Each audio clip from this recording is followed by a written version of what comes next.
কোরবানি সবসময় ভাগে না দিয়ে একা দিতে পারলে উত্তম। গরুতে আপনি ভাগে কোরবানি দিলেন, সেটার চাইতে ছাগলে আপনি একা একি কোরবানি দিতে পারলে বেশি ভালো।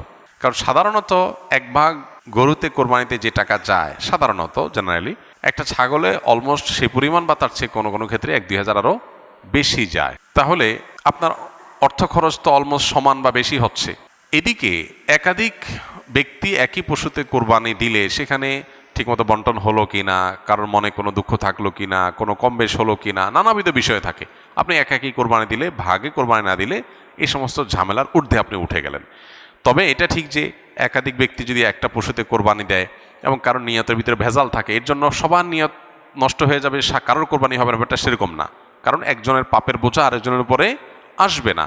তারপরও সতর্কতামূলক উপায় হলো নিজের হালাল টাকা দিয়ে নিজের মতো করে কোরবানি দিতে পারা। শরীকে কোরবানি দিলে সেটা সম্পূর্ণ জায়েজ।